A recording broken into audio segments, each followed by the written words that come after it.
Hey there guys, Eli coming at you again from OSA Coventry here today with another episode of What is a Coral? And today I wanted to show off something we don't really see in the shop very often. That is the genus Tubastria, which are the sun corals. I have in front of me here 5 different examples of a type of branching sun coral. And these are generally known as a black sun coral. As much as these examples look more of a green color, sometimes they look a little more burgundy or maroon. Sometimes they are almost jet black or sometimes a tint of brown. But these are very interesting coral being as they are non-photosynthetic. So most of the time, the corals that we're keeping in our aquarium, most of their carbohydrate needs come directly from photosynthesis, which is a part of their symbiotic relationship with different types of algae that live within the coral polyp themselves. However, these corals here, the sun corals, and there are very many other examples of different corals, they do not have enough of that photosynthetic algae within their cells or none at all. So they really cannot make up for their main energy needs just by photosynthesis itself. For that reason, most people would just refer to these corals as NPS or non-photosynthetic. And care for these corals becomes a little more difficult when you keep that in mind. As they are non-photosynthetic, they really do need to eat meaty foods throughout the day, generally at least once a day. So that makes care for a coral like this a little more tricky. There are certain circumstances in which this coral is going to be a little more appropriate for a tank. Sometimes they do like a little bit cooler waters, and they definitely prefer water that has a higher nutrient content, whether that's nitrates and phosphates to it.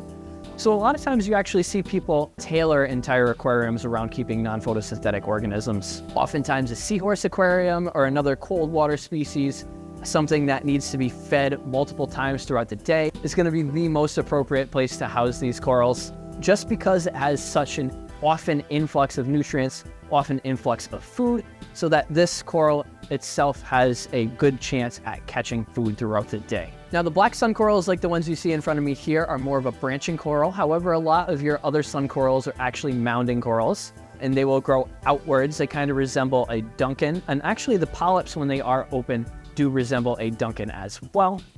And as much as these are not open in front of me right now, oftentimes in the wild during the daylight hours, they will be closed. This is something that's pretty easily trainable to open throughout the day.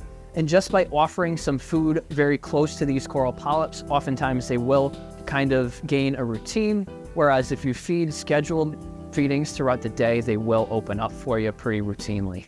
Placement for these corals is honestly not very important as it is with some of your other corals. Just like I said, they are non-photosynthetic, so as long as they have access to food, that is the most important thing. Offering a decent amount of flow so that stuff naturally is going to be blown past these polyps is a very important way to make sure that it makes it easier on yourself to feed this coral, whereas you can just broadcast feed the tank and it'll catch its own food. And if there were just natural things, copepods, amphipods, and different types of worms and whatever in the aquarium, this coral stands a chance to naturally grab those food particles throughout the day on its own. If you do plan on keeping these in the mixed reef, some people do like to do so. It is a little more challenging, but just making sure that you target feed this coral at least once a day or every other day is going to ensure pretty well success. And you can usually keep them in a spot that has little to no light. Even sometimes mounting them upside down is appropriate, placing them in an overhang where they're not really going to get direct lighting, and it's a good way to fill up different areas of the tank that would not be filled up otherwise. As for food to offer these corals, they can even be fed some quality pellet food, especially like an LPS formulated diet, but things like Fritz Coral Max and mysis and brine shrimp are going to be some of the easiest things to offer this coral. They can take down quite a large, meaty particle, and that generally is going to keep these the happiest, keep them the most open if you offer them with enough regularity, and they offer you a good amount of growth. When these are fed on a routine basis, they will grow at a moderate pace, and they will usually stay open throughout the day if you do get them to do so. One thing that I find pretty neat about the sun corals and corals of the genus Tubastria is that they're brooding corals, which does not really come into play very often in the aquarium. But if these are well fed, when they do go to breed, there are male and female polyps, and the female polyps will actually hold on to the eggs after they're fertilized.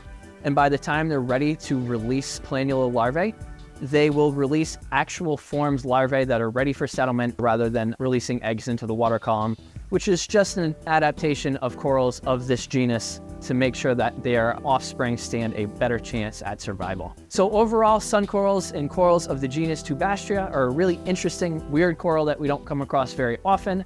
Definitely not the most suited for beginners, but a cool, stony, non-photosynthetic coral to add if you are up for the challenge or you have an appropriate aquarium that is set up around non-photosynthetic corals. As always, thank you all for watching. Please feel free to leave comments, questions, suggestions in the comment section below, and keep on reefing.